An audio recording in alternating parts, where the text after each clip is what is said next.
Hello everyone, I'm Adam Papagan, and welcome to another episode of There's a Place, the ASMR talk show. The show that feels good to hear. Tonight, I had a couple options for the monologue, what I wanted to talk about, but I'm going to give you a real situation that happened to me just hours ago. Because we're on this show, we're all about getting to the truth, exposing you to what things are really like and making you think. So it's about 6:30 tonight. Go to the local liquor store. First, I pull into the parking lot, and it's empty. There's no cars in the parking lot of the liquor store. So my first thought is, great, gentrification, rising rents. My neighborhood liquor store, the one that I go to all the time, a few times a week, it's closed. Another victim of rising rents. It's going to become a Korean taco restaurant, some garbage like that. So I was a little worried. But I pull in, and I walk up to the door, and then the gate is not closed. I'm like, okay, they're still open. There's just none of the patrons there right now. Or motorists, that's fine. It takes all kinds. So I go in, and I do the walk past the cold case. The first case is like the craft brews, the micro brews, the nice beer. The next one is like Blue Moon, Shock Top, like the nicer beers. Long story short, I just cut all the way to the end, the case I always go to, which is like the worst beer that they sell there. I'm a simple guy, I'm an everyman.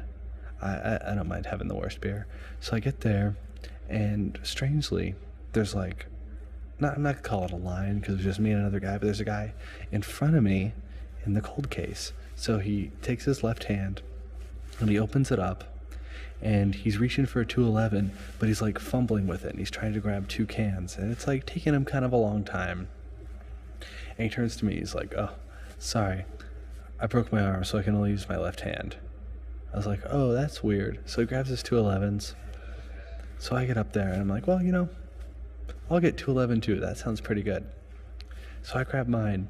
So I'm in line behind him at the register, and I look at this guy's right arm, and it is swelled up like a Louisville Slugger.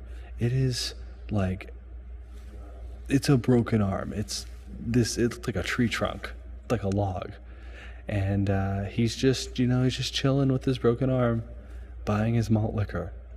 So he pays the $2 for his can, and he gets it, and then, I recognize the woman who works there, and she just gives me the two, so I put the $2 bills down on the counter, and I walk out, and I get in my car in the empty parking lot, and I go to pull out, and I see my friend with the broken arm, and I'm like, whoa, that's like, because if you go to an emergency room, they have to treat you. Like, he could get this injury taken care of, but he chooses not to.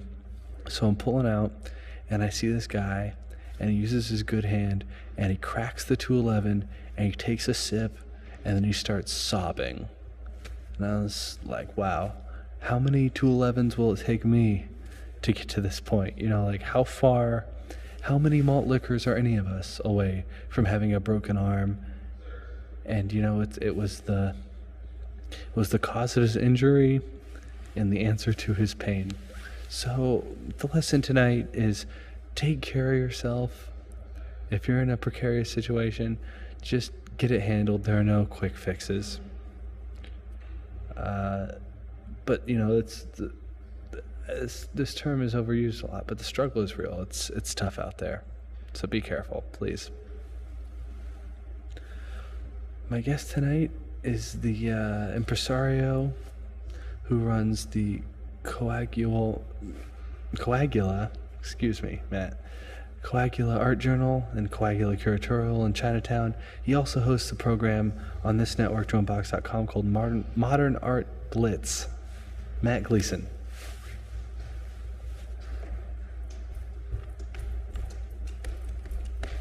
Hey Matt, how you doing? Good, man. Hey, thanks for being on the show. Quiet. Explain it again. Okay, so we were talking about this a little bit before the show. This is an ASMR talk show. ASMR. Autosensory Meridian Response.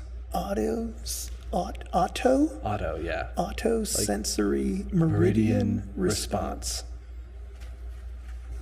Okay. So certain people, when they hear soft talking, papers rubbing together, there's usually a texture kind of thing mixed with the sound. But certain people, when they hear soft talking, it kind of does something for them mentally. There's like a physical response to the sounds.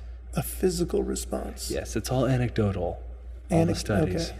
But certain people, and if you get tapped into it, if you start really focusing on the soft talking and the soft sounds and like just that rubbing, like you can really, you can get into it.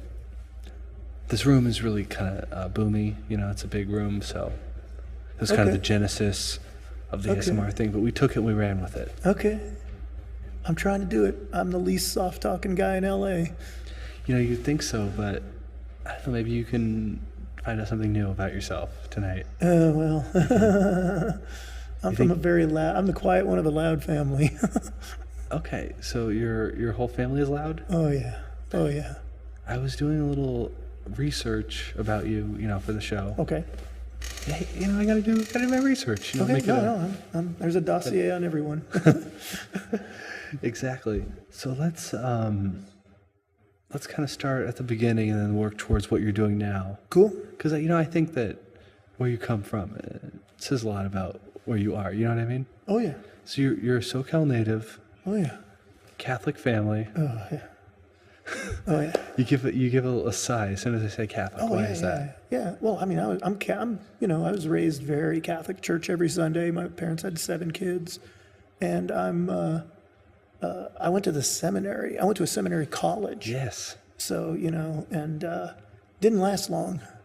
But, I was in that mold. But by the time I had gotten that far, I was into punk rock by then, and I knew, there's, something's going to have to give here. And the security of suburbia was not as appealing as disbelief in the city. So that's where I ended up. I moved to downtown LA in 1986. Yeah, 1986. I was 21, and I had already been kicked out of a couple colleges by then, and just was feral. So, what was the seminary like? The seminary, actually, it was rigorous education. The philosophy classes I had there, some of the classes I had there were great. Academically, it was great, but socially, it was a very, there's a lot of, first off, there's a lot of good people there. There's a lot of good things. Oh, yeah. I don't want to sit there and go bad. The minute you can go down the thing of bashing, like nuns. I had nuns in grade school, and you can say a lot of bad things about nuns, like smacking you across the head and spanking you if you miss more of it. But the nuns were great, So there was a lot of great things about the nuns, and I learned. If I hadn't had that sort of absolutism, I don't know that I would have ever learned things, So I don't know.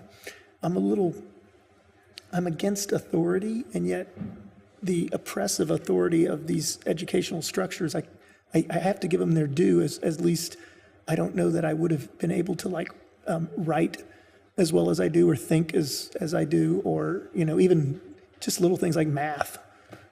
Just like, how the fuck do I even know math? But I do, because the nun beat it into me. So I kind of I don't want them beating your kids. Don't worry. No. Don't worry. No, but so I can't. I'm not going to say it was a negative thing. But in a way, it makes you smarter. In a way, just that having that authority, and the minute you can get out of under its thumb.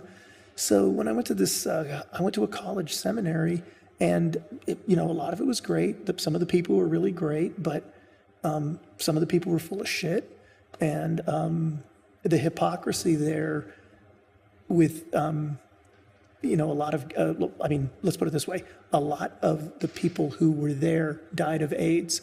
AIDS wasn't even known then, so there were a lot of guys saying homosexuality is a sin, and they were gay. So they hate, and it wasn't even a self-loathing. It was just a utter hypocrisy, and so there's that, and then, but there were so many good things about it. I'm not gonna be the basher, but I had plenty of, I still have, now I'm on Facebook. I still have friends from there, but yeah, it was like I was there a couple weeks going, this is the fucking opposite place in the world for me. And then I kind of was like, okay, this is the opposite place. So I know this is the opposite place. I'm going to go from here. I'm going to, and then I started getting fucked up. So but it really was like, I still have dreams every once in a while that I'm back at the fucking seminary. Wow. Like I'll call my wife. Yeah, I'm gonna just do a semester here. Don't worry. I just want to take some more philosophy classes, or it'll be so fucking weird. Like, why am I back at the seminary? And on Facebook, a couple of my classmates and I have touched base, and it's been and they'll have the same thing. They have kids now, and they'll be like, I'm back at the seminary. What the fuck do I do? So it was great to have that upbringing, I think, because when you have a really strong foundation that you can, when everyone's rebelling all the time, total anarchy only works when there is something to rebel against. Once anarchy has happened, it's like the universe with black holes just exploding and everybody dying. It's just, there's no life. So to me, the best part of it all was there's this foundation, and upon that foundation, I can crack the concrete of the foundation that isn't what I want. And I kind of went from there. And at that time, too, I got into art. And it's funny, I was Catholic till I was about 17, 18, or 19. And then, like, once I found art, it was like, that was my, I want to say religion after that. The divine mind to me is maybe that's what ASMR is attempting to get at, the divine mind. But for me, that was, I found art, and that's what really saved me. But it sounds like you have a nostalgia, or at least an appreciation. I have an appreciation. I wouldn't want to go back. I don't want to relive it. I've been to a couple reunions, and it's just always like, it's fun, but it also reminds me, like, I just didn't fit in. I never fit in there.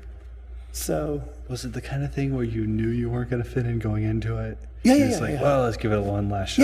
No, it was like, and there's a whole dynamic, the family dynamic, and I've come to peace with it. I've come to terms with it. I mean, but my parents are really cool Catholics. I mean, I have a sister who's gay. They've totally accept her. I would bring girlfriend after girlfriend over the years to family functions, and they were always they're very pleasant. They're very cool for the stereotype of the conservative Catholic or the conservative. I think maybe that's becoming more folklore than reality in our culture, at least. I think it's pretty obvious now that culture's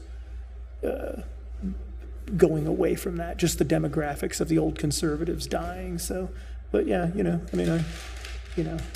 don't know that I would have wanted to be raised any other way, but and I think it does still inform me as far as I've had absolute authority. I've had a nun that my entire future, that was it right there. So I know, and anytime someone tries, you know what, you're not a fucking nun, so I don't respect you, until you don't have sex for your whole life and you're 70, then we'll talk, So my ability to see the bullshit of institutions, having been raised in such a strict environment, was, like the Catholic school kids were always getting in trouble on the bus, okay? And they had a thing called the dial-a-ride. I grew up in La Mirada, and they had the dial-a-ride.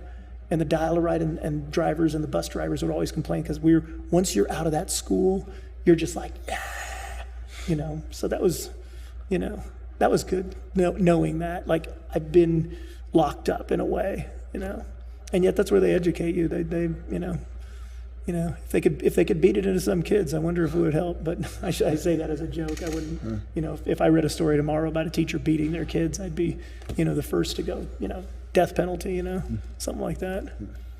But still, something about the institution of it, the tradition of it, it kind of gets hardwired in. Oh, it's totally programmed in. Absolutely. Yeah. Oh, very deep, very deep. I went to the cathedral with my girlfriend just to walk around and check it out. The one downtown? And, in downtown. It's like a bus station. Our Lady of Queen of the Queen of Angels. And but the inside's amazing. So you got to go inside. I've been to mass there. Okay. So that you're one up on me. But they have the living saints, and I knew like like the lives of the saints. I did a book report on that saint. No, I remember that saint. And, there's all, like, and there's even one panel, the panel that's closest to the altar. It has Mary. It has Saint Anne, who was Mary's cousin. It has Mary's sister, who was Jesus's aunt. Yeah. Was Anne. Okay, did you know that? Yes. Okay, and then John the Baptist was her son. Yeah. And then, but in that panel, it also has James and Mary Magdalene. And in some traditions, not the Catholic tradition, but this is the Catholic cathedral, Jesus had a brother named James, which then the Virgin Mary myth is over. She's not a virgin if she had another kid, because God knocked her up once, but there's only one son. Okay, but then Mary Magdalene, he was married to Mary Magdalene. He married the prostitute in some traditions, but not in current Catholic tradition. But the artist John Nava, who did the tapestries, the Living Saints, he I got the joke, So I'm still like, I got the whole Catholic, if Jeopardy's thing is Catholic trivia, I'm were you raised Catholic? Yes, I was. Ah, okay, so then you know. Yeah, so I'm always interested in like, for something that so many people are like, oh yeah, I was raised Catholic, it was fine, but well, never again. It like, people are still into it. Okay, like, let me ask you this. Yeah. If you lose something, do you pray to Saint Anthony? I never got the whole saint thing. Oh, like okay. the saint does that saint does. Oh no, I got all that. Okay, yeah. Okay, yeah. So I guess I kind of got only half. Yeah, you got. No, I was like, if I lose something, it's like, okay, Saint Anthony, please let me find it. Bammo. Yeah, and it pisses me off, but I love it. So hey, okay, So this is something I think about a lot, and it's cool to.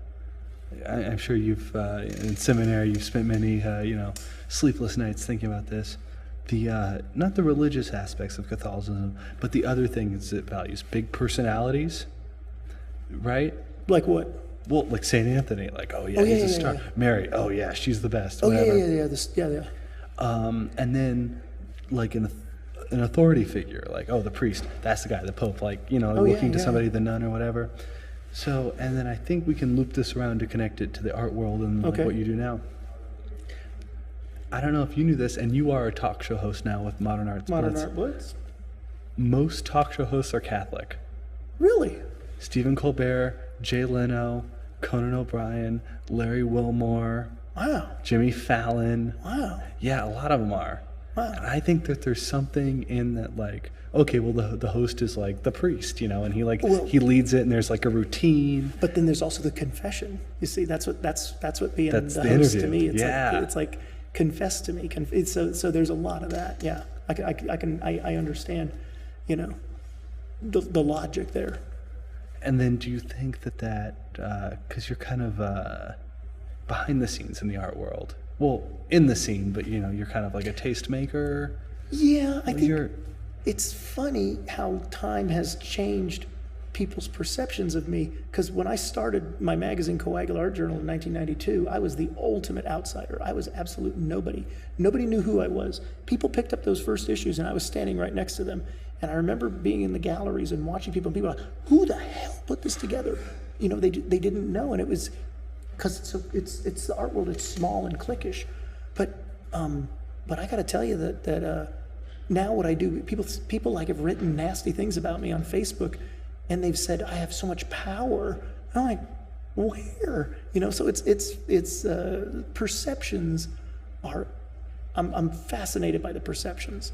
Perceptions are mind-boggling. But again, the art world is run. The gasoline of the art world is illusion. And so it's all an illusion. So the illusion that I have power, maybe I use that to my advantage. When I did Coagula, being the outsider, I was able to, I was able to do things that insiders couldn't. If you're an insider, and now I'm an insider enough to know, okay, like let's say it's 1992 and I find out so-and-so and so-and-so are having an affair and I write about it, haha. Okay, now I put myself in the position of like, okay, I know that stuff now all the time, and I would never publish it, and what would maybe it wouldn't jeopardize anything, but it's just like, I don't want that coming back to me. When I was an outsider, it was easy. So now I'm an insider, but it's funny when you're, okay, fine, I'm an insider, but I'm still so far away from some of the things that go on. But then I realized when you're in the art world, you're only going to get a little bit of everything, or you're going to get a bunch of one thing. So if you're an artist and you're just an artist, you're just going to get that art experience. But some people wear a lot of hats. They're a curator. They own a gallery. Sometimes they're an artist. A lot of writers are artists, you know. So I've worn a few hats, and you get a little bit of everything, you know. But then you look at like some dealer, like Larry Gagosian, right? He's never going to know what it's like to make a fucking great painting, but he has $1 billion in the bank, you know. So which is better? So, but he's not going to write an article about why this artist is great and actually move that artist forward. He's going to move that artist forward by being the mediator between the artist and Eli Broad, you know. So, you know, there's a lot of that too. You mentioned Eli Broad. Yeah.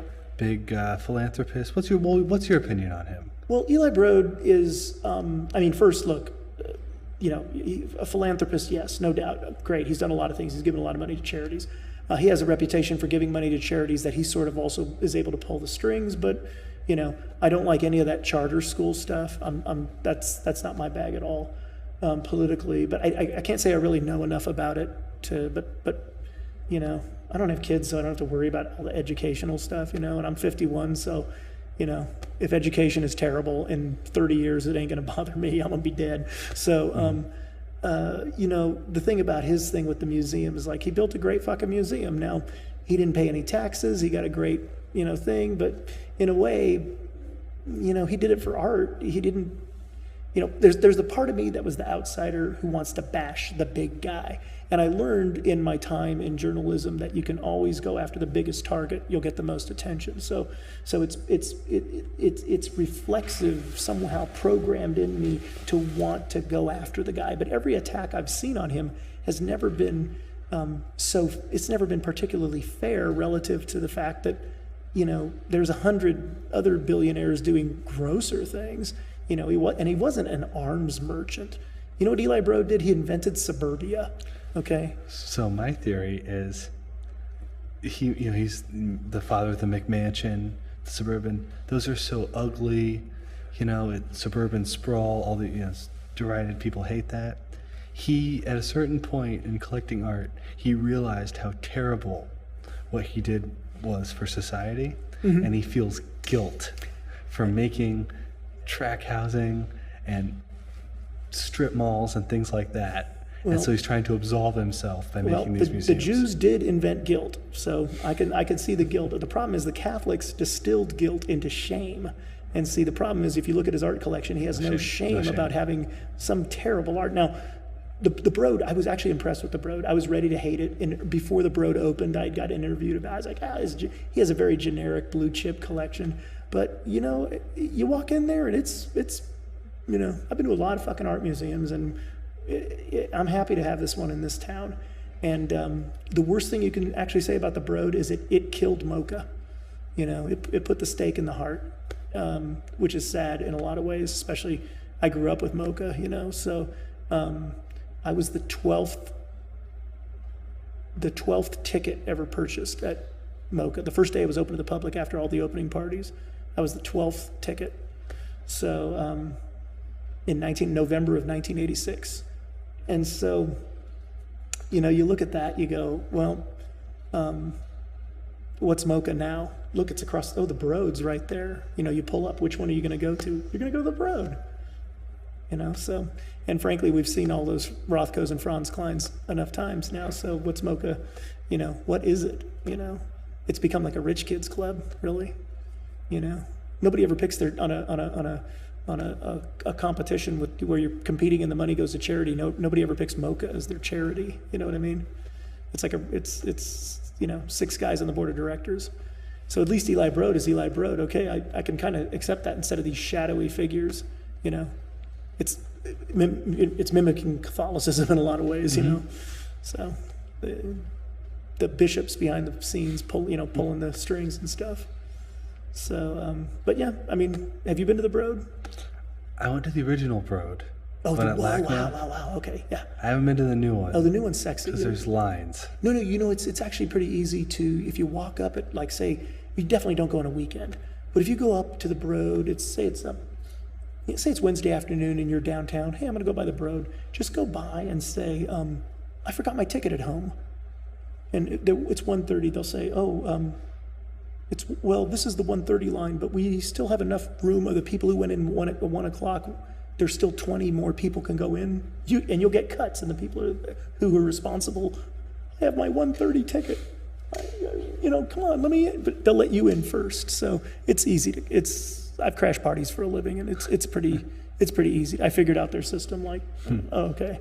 So yeah, it's good. It's worth a visit. It's pretty quick, actually. I mean, depending on if you time yourself through going through museums, it's pretty quick, and there's a lot of highlights in it, though. I love to talk to museum security guards. I always have.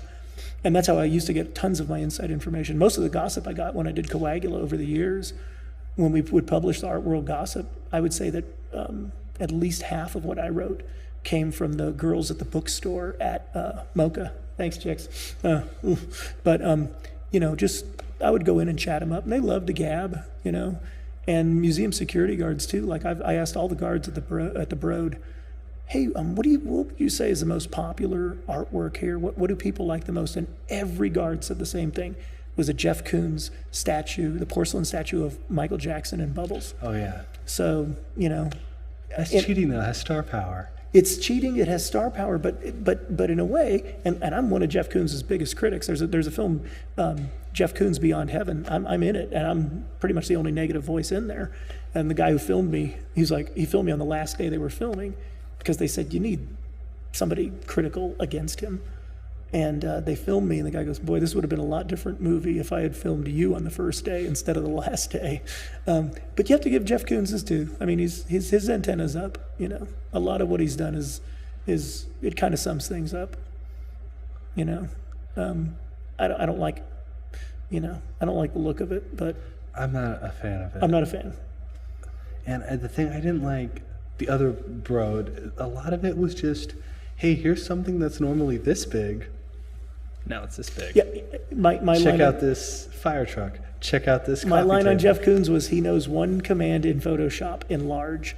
So yeah, he could take that and just take that, make it bigger. So some of the things though, there are subtleties to Jeff Koons that I've come to, if not enjoy, at least give the guy his due, and just because if you're just 100% cynical,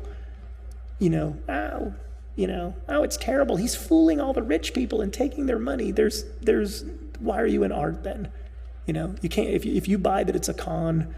Come on. So then you try to say, okay, like for example, the Sex Pistols, great rock and roll swindle, right? And back in the day, I remember people going, punk rockers can't even play their instruments, but they could. They were choosing to keep the major chords. They were choosing to do certain things to have music that made more impact.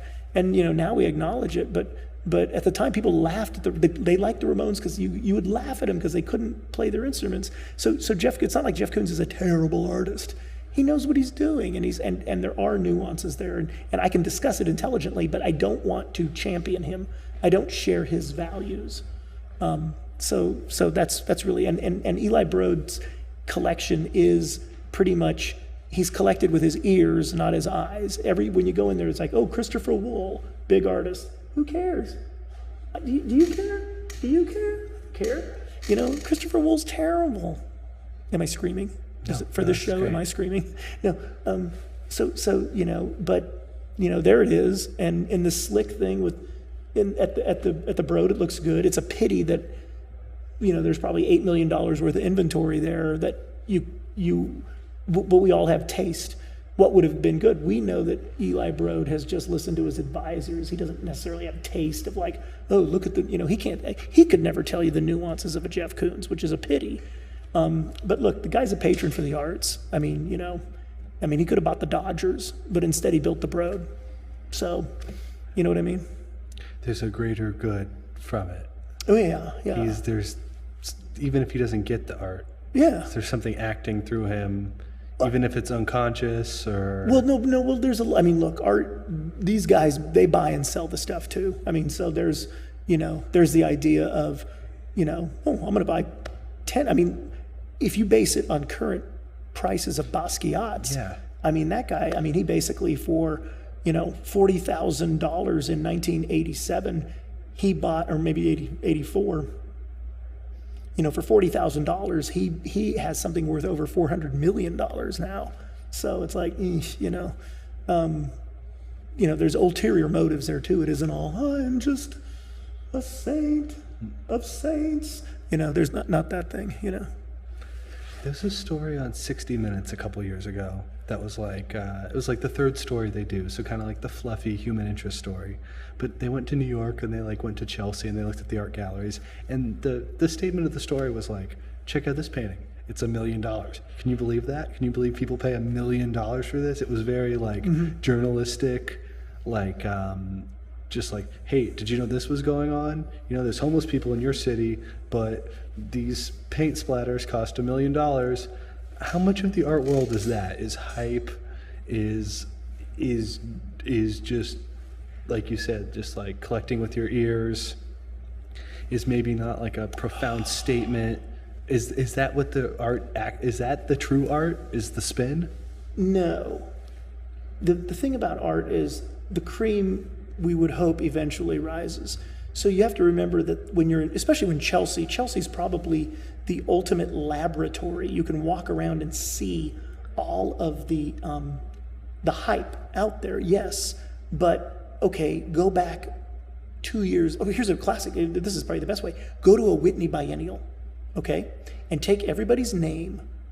And then 5 years later, after the Whitney Biennial, Google those names. That Whitney Biennial will have been the final big show for most of those artists. So the idea that, this is the art of the future, a lot of the time it's the art of the now, no doubt, but, you're a fool to spend $1 million on it. Plus, everybody gets a discount. So people come in and they ask for discounts all the time. Most people. But a discount on $1 million is still hundreds of thousands of dollars. No doubt. Like any news story you hear where they spent this much. But you have to think about this. A lot of people own an artist, so they have to buy that artist. They want to. I mean, if they collect that artist, they collect it. It's like, some people collect baseball memorabilia. Some people have it like you go into their home and we park on the street because he turned the garage into his Lakers room. You know what I mean? Mm-hmm. So, there's that too. And in a way that's art and this need to hold on. So a lot of these artists have people who collect them, and so, yeah, I mean, like I said, 24 years ago when I was writing Coagula in the 90s especially, I was bashing all these people and the stupidity of what they do. And I still, to me, so much of it is absurd and so much of it is misguided and so much of it could be used better. And I don't mean used better like, that $1 million could feed the homeless. No, I'm saying that $1 million could buy better art. So I'm pro art and I'm very against people equating the spending of money on art as a waste. To me, that's it infuriates me, and it's everywhere now, and it's the most rigid, dull thinking. The idea that $1 million is going to end homelessness is pathetic.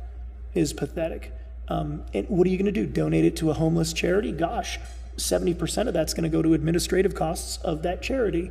So, you know what I mean? I mean, there's, and when you think about it, if you spend $1 million on the artwork, what are you doing? Well, first off, the gallery, you're supporting the gallery. Now the gallery is going to be giving art shows. It's going to be employing people. Maybe that $1 million is the only money they make for the next 5 years, but it keeps that gallery going. So, and then the other half goes to the artists with that money. They hire studio assistants. They are a member of society in a lot of ways. That money goes. It doesn't go to that homeless charity, but it goes many places that help many people. So this retarded notion, and I use that word retarded to mean the refusal to grow your brain and imagine a dynamic world, and to just simplify, that thing is worth $1 million and that is a dead end. That $1 million could have gone there. Where does the $1 million go when you give it to that homeless charity as opposed to that gallery? So I get that. Those things anger me after a while. I've become much more. When I started Coagula especially in the like the first 10 years, you could really wonder, do these people hate art? Why are they making an art magazine when they hate art? Because we were just so rabid. But, I had to really, make a stand. Like, yeah, in the big picture, I'm for art. When I was a little punk rocker in suburbia, me and my friend, we would talk about, oh God, I hate that band, Suicidal Tendencies. But then if somebody who liked pop or heavy metal said, oh, there's a band, Suicidal Tendencies, I'd be like, so what, man? They're better than Journey. You know what I mean? So you can argue it amongst yourselves, but you have to defend it. I felt I finally had to I've gotten to a point now where I've gotten to a point of visibility where I have to just say, I have to stick up for art all the time. Because it's art. Because it's art. And then I can get into the critiques in a more detailed way with an art audience after I've made sure that you understand. It's kind of like, politically, you can like not like a policy, but when you realize that's probably going to be the best policy in the next 20 years to address a situation, you have to go gung-ho for it. You know what I mean? Yeah, absolutely. So that's how I am now. Was there a turning point then when you went from like the outsider, the critic, to as somebody who's now a tastemaker? Because you talk about, the first 10 years. Yeah, year 11, what happened? No, you know what? It was gradual, but I basically started getting more success. I'd never really, I was always against things and doing them despite no acceptance.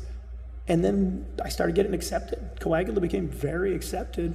And at some point you're like, okay, well, this is good. Now I've talked about the negative stuff. Let's talk about the good stuff. So, every once in a while though, if I get pissed, like recently I got really, really, really pissed off when I saw this Ai Weiwei photo where he laid down in the same spot that the Syrian refugee boy's body he had drowned and it washed ashore, and there was just that photo. And so Ai Weiwei laid down in the same spot and had everyone take his photo. And to me, that was the most egregious, amoral, disgusting, using the worst tragedy to publicize yourself, the worst thing in the world. I'm not articulating it too well verbally. I wrote it's on the Huffington Post, though. If you Google Matt Gleason, Huffington Post, Ai Weiwei, or whatever the fuck, you will see the essay I wrote. And I just went right for his jugular, man. And as far as I'm concerned, he could fucking go die. And if you read what I wrote, I was pretty, I think I had a lot of that in the early days, 24/7. And then as you gain acceptance, you're not how can you rebel after, it's self-destructive to be, it is not in your best interest to bite the hand that feeds you regularly, or without cause, to reflexively bite the hand that feeds you. The art world started feeding me, fed me well. I found out in a weird way. I thought everybody in the art world would just be shocked, continually shocked. But the fact that I was talking about the art world at all, I got a lot of positive attention. But I don't think it ever put me in a position of like power, or I'm an insider. You know what I mean? Yeah. It sure didn't make me as much money as Gagosian. What did I do wrong? What was the impetus to open your own gallery?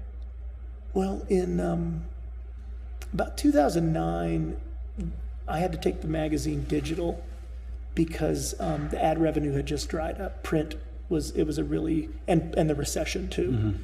That really sped up the demise of small print magazines, I believe. Before then we were rocking. We made dough for I don't even know, 15 years, I guess. I sold advertising from issue 2 through issue 90 something, and then it really started to dry up. So we developed an online strategy, and I decided that I wanted to do a book publishing company. But within a year, the iPad came out. And actually my father said, you should write Apple a letter of thanks for coming out with that iPod. It would have destroyed your, and I didn't really know much about book publishing, but I'd saved this money, and I thought, I said, I don't really know the book publishing, and it's changing. We don't know where it's going to go, but I do know the art market. I do know it well, and I love curating, so why not do the thing I love? my initial plan was to do a series of pop-ups, like just regular enough that it seemed. But the problem with doing pop-ups is you have to meet landlords and develop relationships all the time. And so I realized, this is why people don't do pop-ups more regularly. I'm just going to do pop-ups. Anytime somebody says, I'm just going to do pop-ups, watch. They'll do one pop-up and then they won't pop up again because it's just developing that relationship with the landlord is like, oh my God. So that's why, so it's been 4 years now. We've been in Chinatown and it's going great. I've only done a few smart things in my life, but this was one of them. We're doing very well. And, I've been able to give a lot of great artists exposure. And a lot of people are going on to big things. There are artists who, since they've shown with me, have gone on to museums, and one could argue they were great and that was going to happen anyway, but I've learned there's no fairy wand in the art world.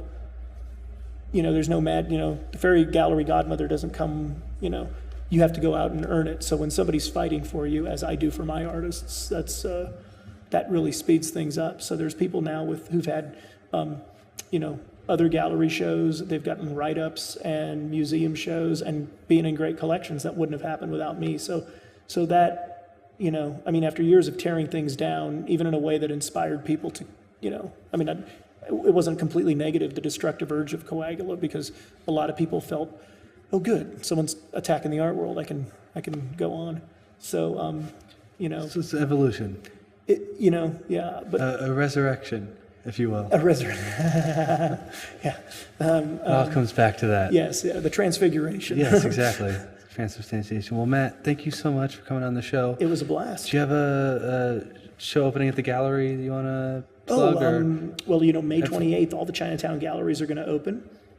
Jill Emery is our artist. She's going to have a solo show of some recent work. Jill's really great. She was the original bassist for Hole. She was in Mazzy Star. Yeah, and, all right. And she is an amazing painter now. And Tulsa Kenny chose her for this show. I let Tulsa curate a show, and from that she picked a group show from one she picked for a solo show. So Tulsa from Artillery, who used to be an editor of Coagula. And so that opens May 28th, along with all the other galleries in Chinatown, 7 to 11 p.m. And then in July, we have Mark Gash. Joanna Wendt is going to curate a show of Mark Gash paintings, the late Mark Gash. If you were in the LA punk scene at all, especially in the late 80s, early 90s, you know who Mark Gash was. And yeah, there's a lot. There's always stuff happening, man. It's a lot going on. And do you archive this on YouTube? We do, yeah. We do. So then this will be, in years later, they'll go. Curate this someday. Yeah. This will be part of the curation. Cool. Matt, thank you so much. Yeah, it was a blast. Thank you all for tuning in. Until next time, this is Adam Papagan reminding you there's a place you can go, and it's your mind. Good night.